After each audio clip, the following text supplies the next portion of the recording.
They called her the Virgin Guard, too small, too weak for Riverbend. Then she met the Titan in cell 47. He looked her in the eyes and whispered, "You're too small, Officer Chen, but I'll make it fit." The corrupt guards left her alone in the pit to die. But someone was watching from the shadows. One roar from his cell stopped the riot.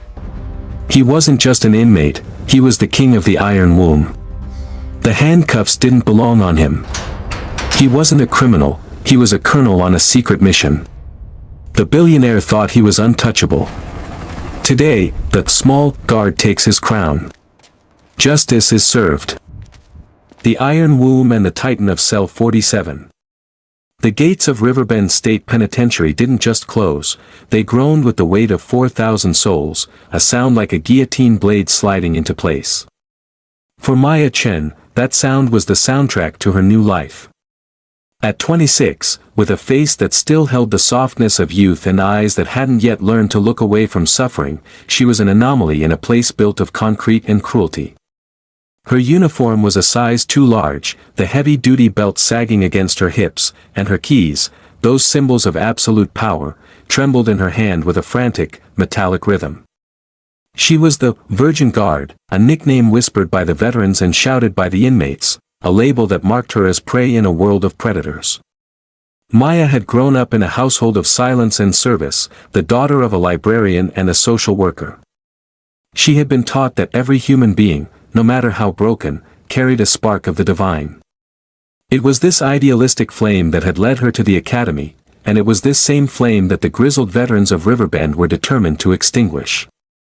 As she walked down the central corridor of D Block, the high-security wing known as the Iron Womb, the air grew thick with the smell of floor wax, bleach, and unwashed desperation.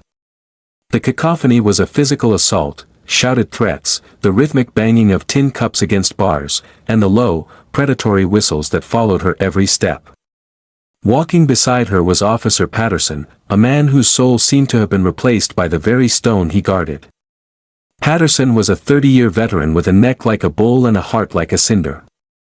He took a perverse pleasure in Maya's discomfort, leaning in close so she could smell the stale coffee on his breath. "You hear that, Chen?" he asked, his voice a low, gravelly rasp. "That's the sound of the jungle. And you? You look like a gazelle that wandered into a lion's den. You're too small for this. Too soft. By the end of the week, you'll either be crying in your car or you'll be one of us. And trust me, you don't want to be one of us." Maya didn't answer. She kept her gaze fixed on the yellow line painted on the floor, her knuckles white as she gripped her baton. She felt the eyes of the inmates on her, hungry, assessing, and cruel. They saw a girl.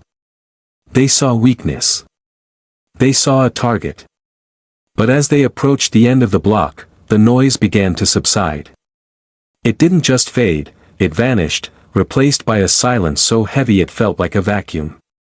The inmates in the surrounding cells stopped their shouting. They backed away from their bars.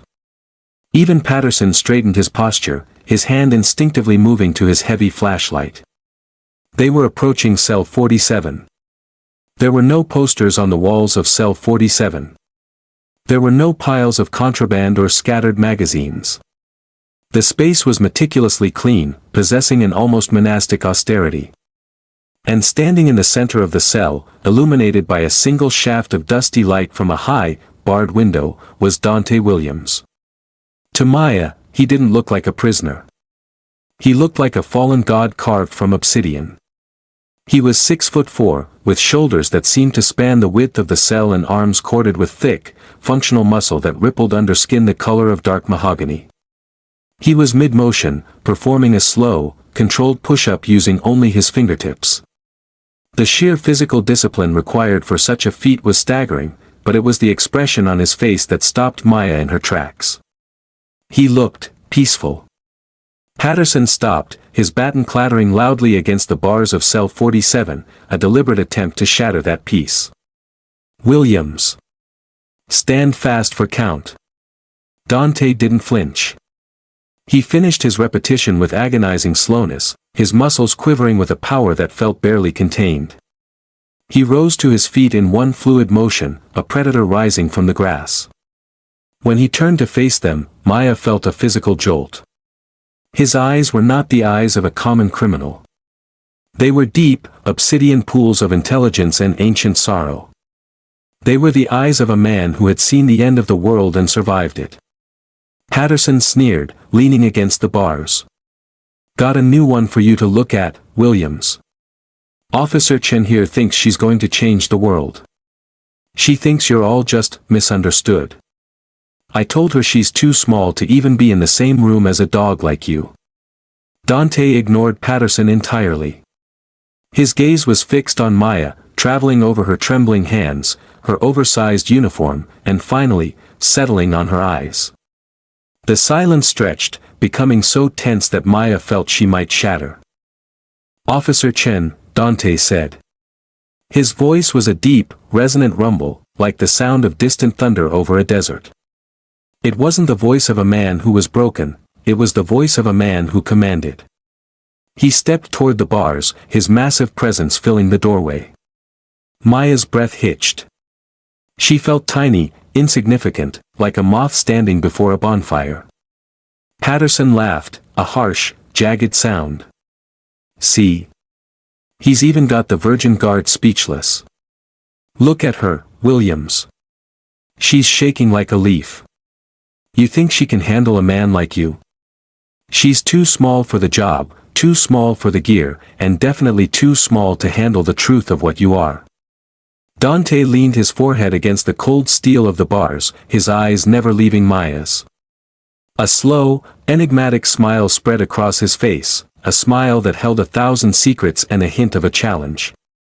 "You're right, Patterson," Dante said softly, his voice vibrating through the metal and into Maya's very bones. "She's too small. The world she's stepped into is a suit of armor built for giants.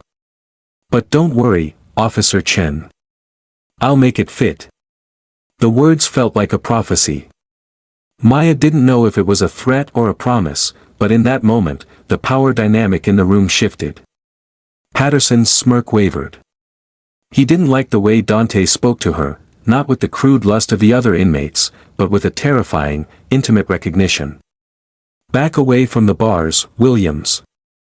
Patterson barked, his face flushing a deep, angry purple. Dante didn't move.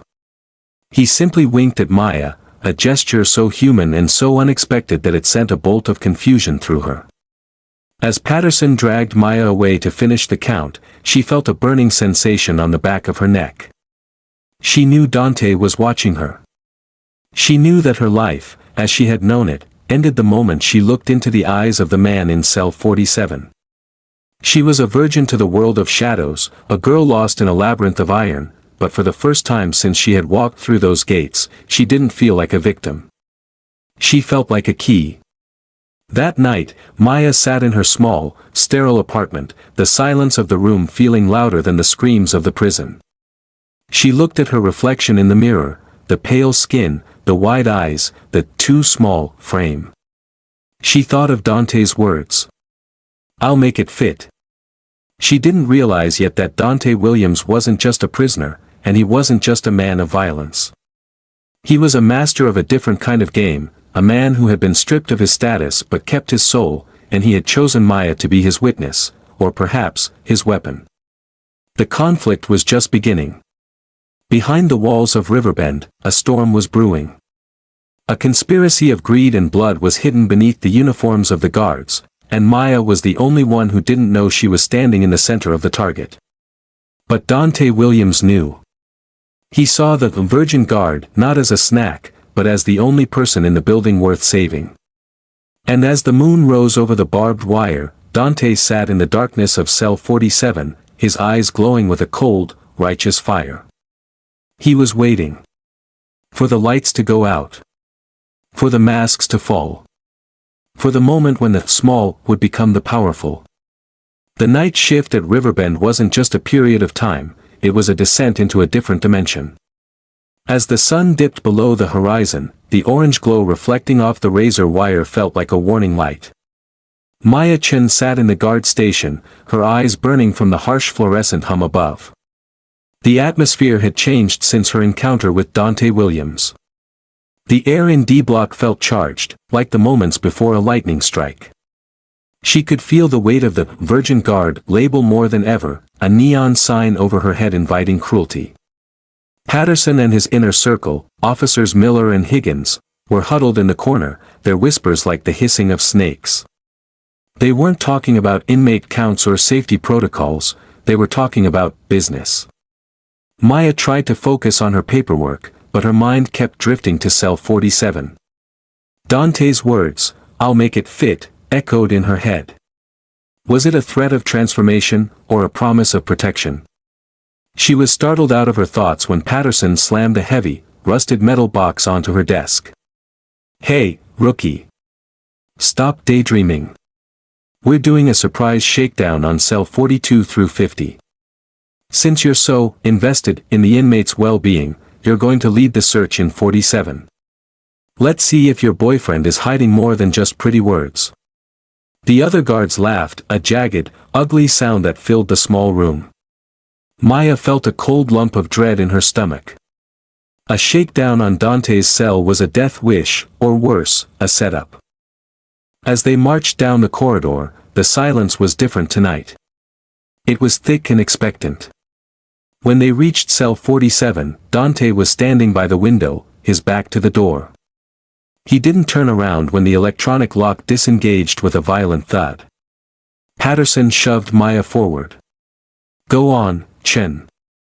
Do your job. Check every inch. Strip the bed.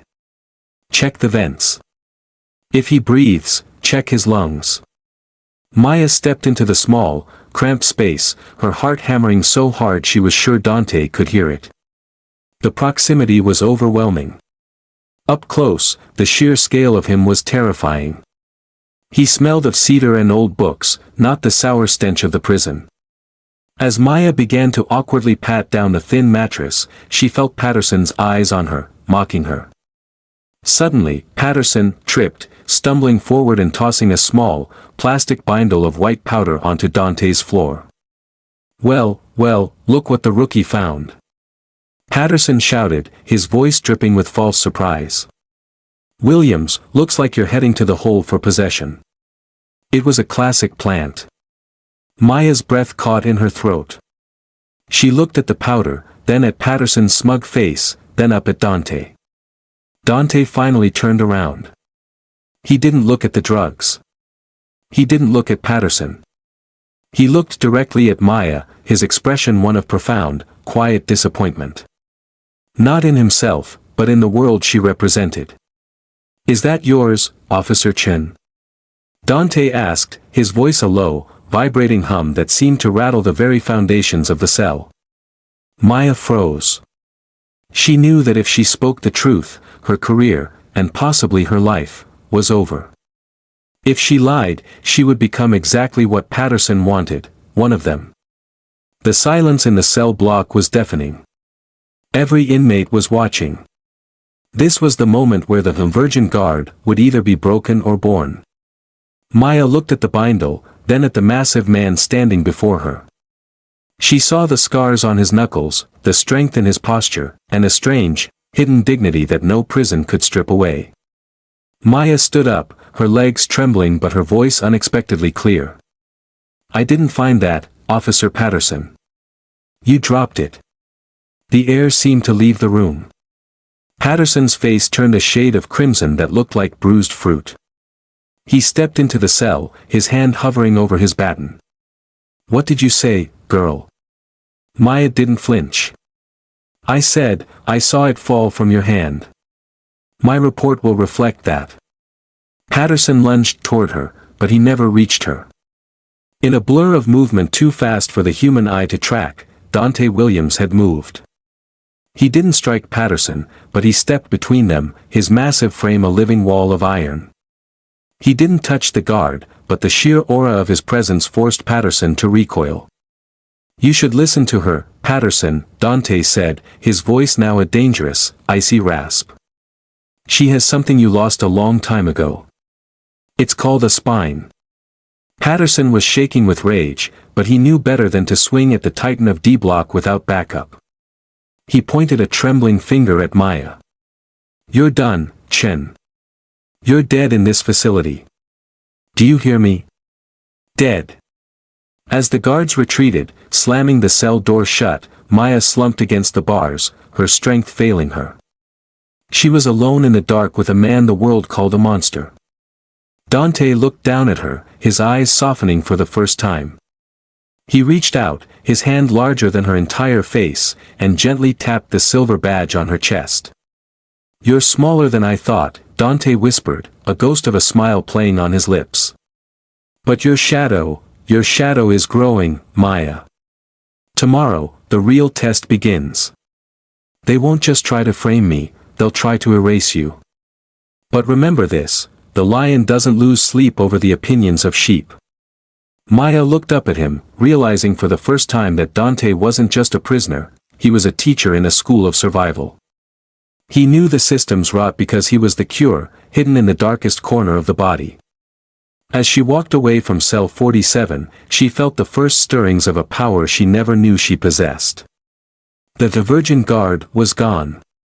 In her place, a warrior was waking up. The cold silence of the pit. The morning after Maya stood up to Patterson, the air in Riverbend didn't just feel cold, it felt dead. Silence is the most dangerous weapon in a prison, it's the sound of a fuse burning toward a powder keg. Maya walked into the break room, and the conversation stopped as if she had walked in with a plague. The other guards, men she had hoped would be her brothers in arms, looked through her as if she were made of glass. Patterson sat in the center of the room, his bruised ego festering like an open wound. He didn't yell. He didn't threaten. He simply smiled, a thin, jagged line that promised a slow and painful professional execution. "Chen," Patterson called out, his voice smooth as oil. "Since you're so brave, we've got a special assignment for you today. Officer Miller went home sick, so you're pulling a double in the pit." A collective intake of breath hissed through the room. The pit was the basement level of D-Block, where the most volatile inmates were kept during their mandatory exercise hour. It was a concrete box with poor lighting, blind spots in the surveillance, and a radio signal that frequently dropped out. Sending a rookie there alone wasn't just a punishment, it was a death sentence. Maya felt her pulse spike, a cold sweat breaking across her collarbone. She looked at the faces around her, searching for a single spark of humanity, but found only averted eyes. She realized then that she was truly alone, or so she thought. As she gathered her gear, her hand brushed the silver coin Dante had given her in spirit, the weight of his words acting as a makeshift anchor for her soul.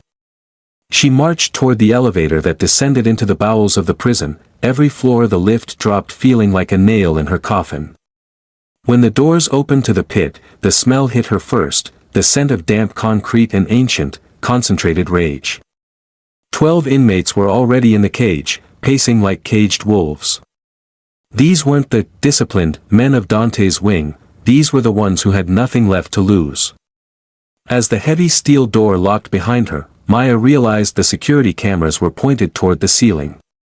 The red power lights were dark. Patterson had cleared the stage for a tragedy. "Look at this," one of the inmates, a man known as Viper for the tattoo coiling around his throat, hissed. He stepped toward the mesh wire, his eyes dilated and hungry. "They sent us a little bird.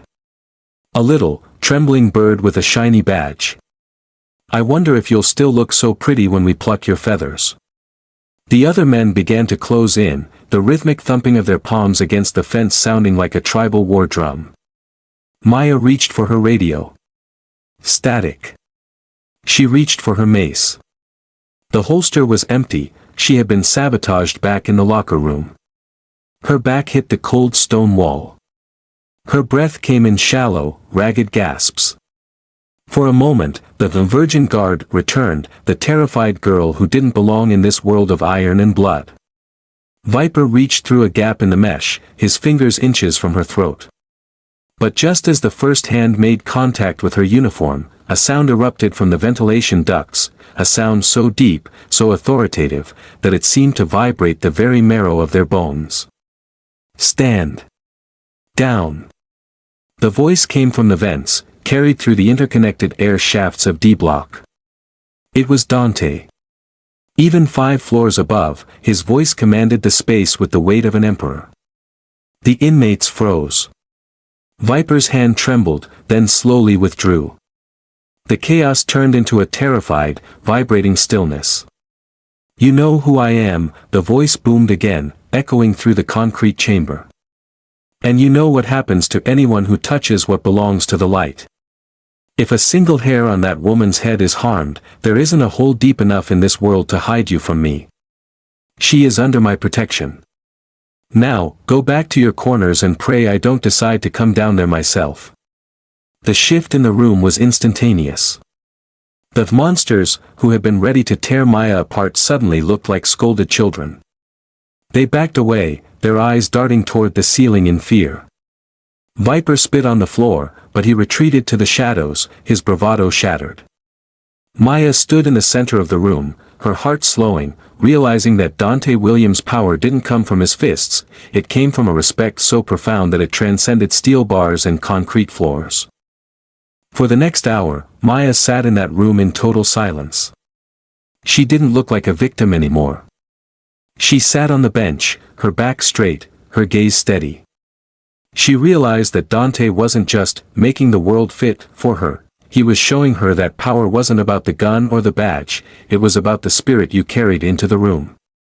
When the elevator finally returned and Patterson stepped out, expecting to find a broken, sobbing girl, he found Maya standing at the gate, her eyes hard as diamonds. "Is there a problem, Officer Patterson?" she asked, her voice echoing with a newfound iron. Patterson looked at the inmates, who were all sitting in perfect, disciplined rows, then back at Maya. He looked like he had seen a ghost. "The cameras, the radio." Patterson stammered, his face pale. "The cameras will be fixed, and the radio was just a glitch," Maya said, stepping past him into the elevator. As the doors began to close, she leaned in, her voice a low whisper that only he could hear. "You tried to bury me, Patterson. But you forgot that I'm a seed. And I've got friends in deep places." The elevator rose, and for the first time, Maya Chen didn't feel like a rookie. She felt like a storm. She knew the instant karma for Patterson was coming, not from the system, but from the truth that was slowly being unearthed in cell 47. The morning after the incident in the pit, the atmosphere at Riverbend didn't just shift, it shattered. Maya Chen arrived at the prison gates not as a trembling novice, but as a woman who had walked through the fire and found her soul was made of iron. She could feel the stares of the other guards, no longer mocking, but wary, flickering with a new, uneasy respect. But the real storm was waiting for her in the warden's office. Warden Sterling was a man who looked like he belonged on a golf course rather than a prison, his silk tie and manicured nails a sharp contrast to the grit and blood of the cells below. "Sit down, Officer Chen," Sterling said, his voice as smooth as a funeral director's. He didn't look up from his mahogany desk. "I hear you had a difficult shift yesterday. A series of unfortunate equipment failures." Maya sat, her back straight, her hands folded in her lap. She didn't blink. "It wasn't a failure, sir. It was an execution attempt. And it was sanctioned by Officer Patterson." Sterling finally looked up, his eyes cold and predatory. He slid a thick envelope across the desk. "Inside is a transfer to a quiet administrative post in the city, along with a significant hazard pay bonus. All you have to do is sign a statement saying you suffered a panic attack and imagine the misconduct. Think of it as a fresh start for someone so small." Maya looked at the envelope. It represented a life of safety and comfort, a way out of the nightmare. But then she thought of the men in D Block, and she thought of the obsidian eyes of Dante Williams. She pushed the envelope back. "I'm not small, Warden. And I'm not for sale." The warden's face darkened, the mask of civility slipping to reveal a glimpse of the monster beneath. You're making a very dangerous mistake, girl. In this city, I am the law. And Dante Williams? He's just a ghost in a cage. Don't throw your life away for a man who doesn't exist. Maya walked out of that office with a target on her back, but she didn't head for the exit. She headed straight for cell 47. She found Dante sitting on his bunk, his eyes closed, his breathing slow and rhythmic. He didn't open his eyes when she approached. The warden tried to buy you, he said, his voice a low vibration that seemed to come from the floor itself. Maya gripped the bars. How did you know? Dante opened his eyes, and for the first time, she saw the sheer depth of the intelligence behind them. Because that's how men like Sterling operate. They think everything has a price because they are empty inside. They don't understand that some things, like honor, like the truth, are priceless. Who are you, Dante? Maya whispered, the question she had been carrying like a stone finally breaking free. You're not just an inmate. You're not just a soldier. No violent offender has the warden this terrified. Dante stood up and walked to the bars. He stood so close she could feel the heat radiating from his massive frame. I am a man who lost everything to find the truth. 6 months ago, a young woman, a girl not much older than you, disappeared from this facility's work release program. She was a witness to something Sterling and Patterson were doing. They thought they buried her. They thought no one would care because she was low status. He reached through the bars, his large hand hovering near her face. I am here to make sure they never forget her name. The emotional weight of his words hit Maya like a physical blow. This wasn't just a story about prison corruption, it was about social justice for the forgotten. Dante revealed that he hadn't just beaten a man to get in, he had allowed himself to be captured, sacrificing his rank as a colonel and his reputation to infiltrate the one place the law couldn't reach. Tonight, Dante said, his voice dropping to a whisper, the high-status guests are coming to Riverbend for their private auction. Sterling thinks he's hosting a party. He doesn't realize he's built his own gallows. Suddenly, the heavy doors of D Block swung open. A group of men in dark suits, flanked by state troopers, marched down the hall. This wasn't Patterson's crew. These were outsiders. At the lead was a woman with sharp features and a badge that made the guards pull their shoulders back. She stopped in front of cell 47. Colonel Williams, she said, her voice crisp and echoing. The guards gasped. The term, colonel, rippled through the block like a shockwave. The perimeter is secure. The Department of Justice is on standby. We just need your final signal. Dante looked at Maya, a look of profound respect in his eyes. He turned back to the official. This is Officer Maya Chen, he said, his voice filled with a sudden, fierce pride. She's the only reason I'm still standing. She's the one who held the line when the lights went out. The official nodded toward Maya. Officer Chen, you've been doing some very brave work under extreme pressure. The colonel has spoken highly of your resilience. Maya felt a lump in her throat. She had been called small, weak, and a virgin to the world, but in the eyes of this king of D Block, she was a giant. The reversal had begun. The status of the black prisoner was being restored in real time, and the virgin guard was being revealed as the key to a massive federal sting. But the danger wasn't over. As the officials moved to the warden's office, Patterson and a group of loyalists were watching from the shadows, their eyes filled with the desperation of cornered rats. They knew the end was coming, and they were determined to take Maya and Dante down with them.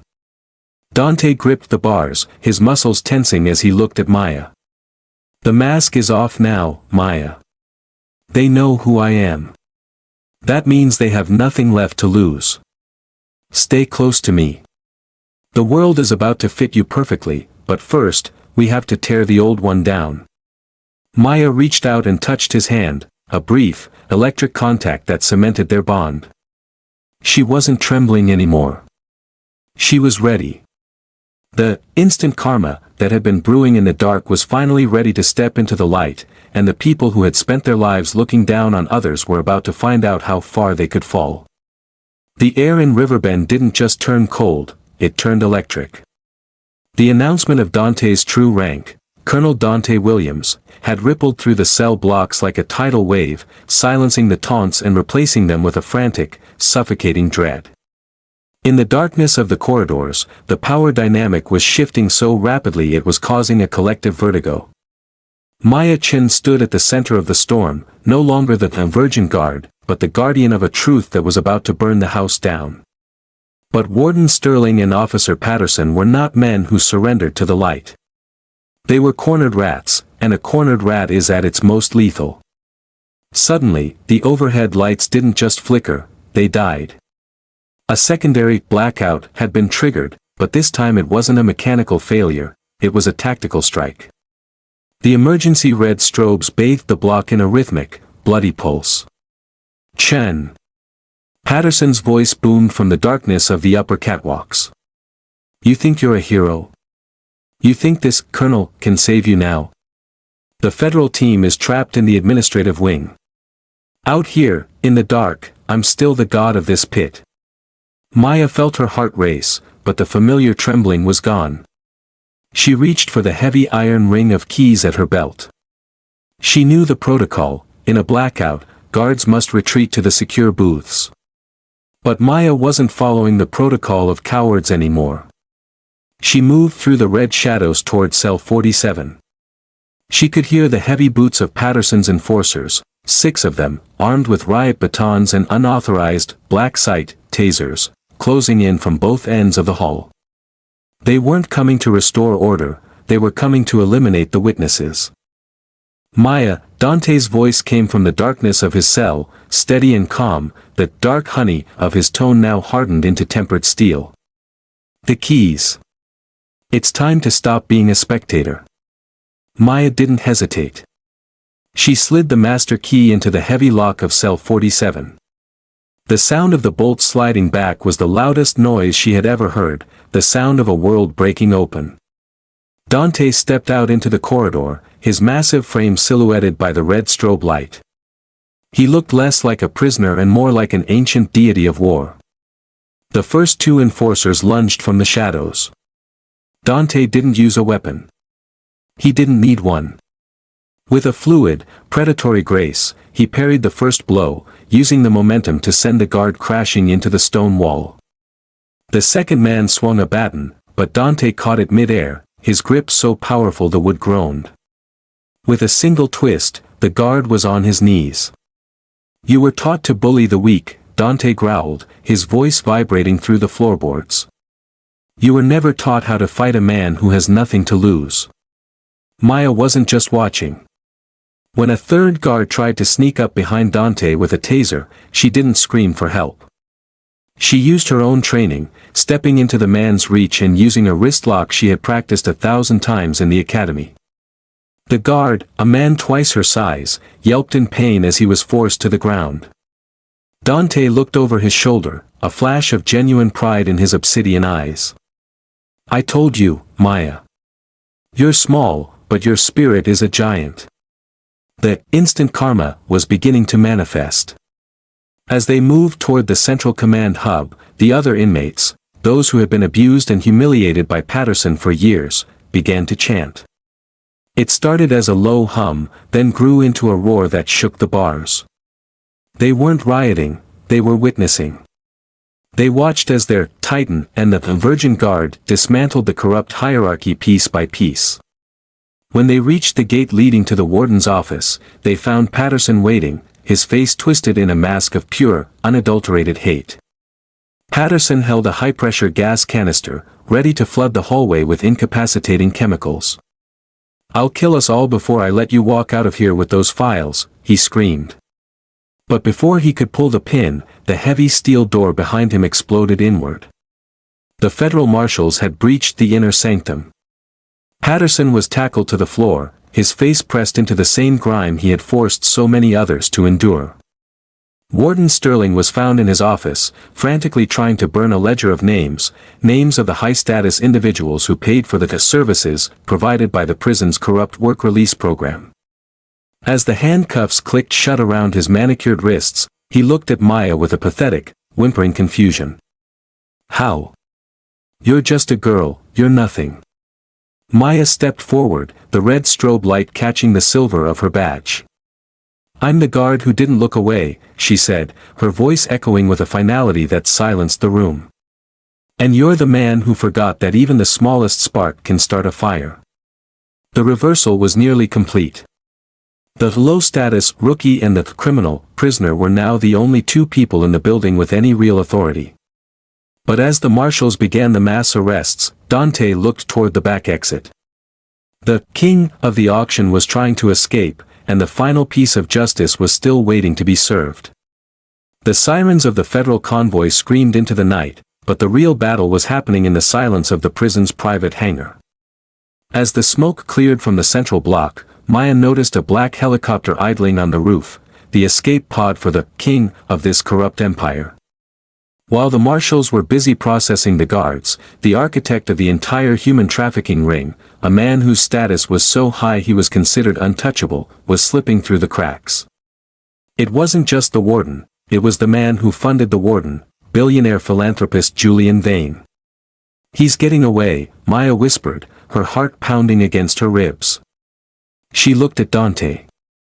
He wasn't wearing handcuffs anymore. He stood tall, his military bearing restored, looking every bit the colonel he was. He didn't say a word, he simply grabbed a tactical radio from a fallen guard and signaled the perimeter. This is Colonel Williams. Eagle is in the nest. Initiate lockdown of the helipad. He looked at Maya, his expression softening for a fleeting second. You've come this far, Officer Chen. Do you want to see how the story ends? Together, the virgin guard and the black prisoner, now the whistleblower and the hero, raced up the iron stairwell. They burst onto the roof just as Julian Vane was stepping toward the aircraft. Vane turned, his expensive silk suit fluttering in the rotor wash. He looked at Maya with a sneer of pure aristocratic disdain. You. A little girl in an oversized uniform? You think you can stop me? He laughed, the sound lost in the roar of the engines. I have governors on my speed dial. I have judges in my pocket. You are nothing but a footnote in a world I built. Maya stepped forward, the wind whipping her hair across her face. She didn't look small anymore. She looked like justice. You built your world on the backs of people you thought were too low to matter, she shouted over the noise. But you forgot one thing, Mr. Vane. The foundation is the strongest part of the building. And today, the foundation is pushing back. Before Vane could respond, Dante stepped out of the shadows. The billionaire's face went pale. He recognized the man he had tried to bury in a cell for life. Williams, you were supposed to be dead. Dante's voice was a low rumble, deadlier than any siren. I've been dead before, Julian. It's a very quiet place. It gives a man a lot of time to think about respect. With a move of surgical precision, Dante didn't strike the man, he simply handed Maya a digital tablet. Officer Chen, would you like to do the honors? Maya pressed the send button. Instantly, every news outlet in the country received the encrypted files Dante had spent months gathering, the bank accounts, the names, the proof of Vane's crimes. The king was stripped of his crown in 60 seconds. As the federal choppers swarmed the roof, Vane fell to his knees, his power evaporating like mist in the morning sun. The instant karma was total. The man who thought he was a god was led away in plastic zip ties, his name ruined forever. The aftermath and the final goodbye. A week later, Riverbend was under new management.